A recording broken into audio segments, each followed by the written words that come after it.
It was a night when the rain poured relentlessly, the kind of storm that turns the world into a gray haze. Sarah dragged her suitcase into the grand lobby, her boots echoing on the marble floor. The receptionist, an elderly man with a face carved by time, handed her the key to room 604. But as he slid the key across the counter, his eyes locked onto hers. "Welcome, miss," he said, his voice low and serious. "One rule here, under no circumstances should you enter room 606. His tone was sharp, almost pleading.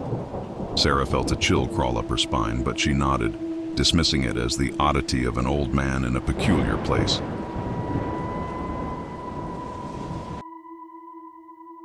The hallway was long and dimly lit, with the hum of old light fixtures filling the silence. As Sarah approached her room, something caught her attention. Room 606. The door was slightly ajar. She paused, feeling an inexplicable pull. A cold draft crept out, carrying with it a faint, whispering sound. She leaned in, straining to hear, but the whispers were too faint to understand. Her heart raced. "It's just the wind," she told herself, stepping away quickly. But the sensation lingered, a gnawing feeling that she was being watched. That night, sleep came fitfully. Sarah's dreams were dark and vivid. She stood in front of room 606. The door creaked open, revealing not a room, but a void. A swirling darkness filled with distorted faces. Their mouths moved in, silent screams, eyes wide with torment. She tried to step back, but her feet were rooted to the floor. A face emerged closer, its hollow eyes piercing into hers. She woke with a start, her heart pounding, her body drenched in sweat.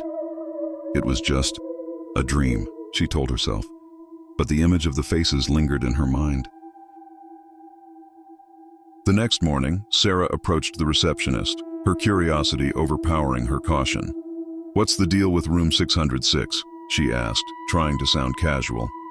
The receptionist's face hardened. "Miss, it's best not to ask questions." "You don't want answers to," he said curtly. Frustrated, Sarah lingered in the lobby, pretending to scroll on her phone while eavesdropping on the staff. "I heard it happened in 606, one whispered. "A murder-suicide. They say the Aicha room changes people," another added. Sarah's curiosity deepened, even as unease settled in her stomach. Back in her room, Sarah opened her laptop, the blue glow illuminating her face in the dim light. She typed room 606 murder-suicide into the search bar. Dozens of articles appeared. The headlines told a grim story. Tragic deaths in room 606. Mysterious disappearances linked to hotel room. One article detailed how a couple had died violently, and subsequent guests reported nightmares, hallucinations, and even madness. Sarah's stomach churned. Was this why the receptionist warned her? Yet instead of fear, her curiosity burned brighter. That evening, Sarah pulled open the nightstand drawer to find a single item. A tarnished key labeled 606. Her breath hitched. Why was it here?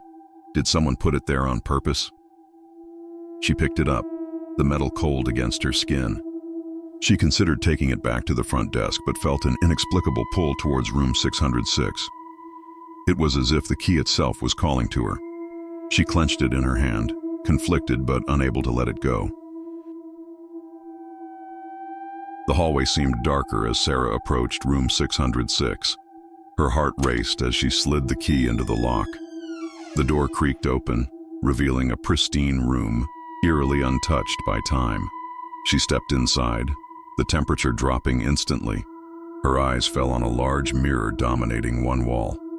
As she moved closer, her reflection twisted and distorted. Her reflection screamed silently, even though her face remained calm.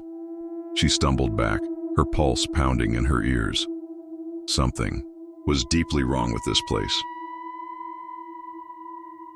Suddenly, the air grew heavy.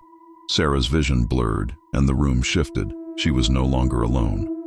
A man and woman appeared, locked in a violent struggle. Blood splattered the walls as their screams filled her ears. The figures turned to her, their faces pale and hollow. "You shouldn't be here," they whispered in unison. The walls began to drip with blood, pooling at her feet. Sarah backed away, but there was nowhere to go. The room itself seemed alive, pulsating with anger.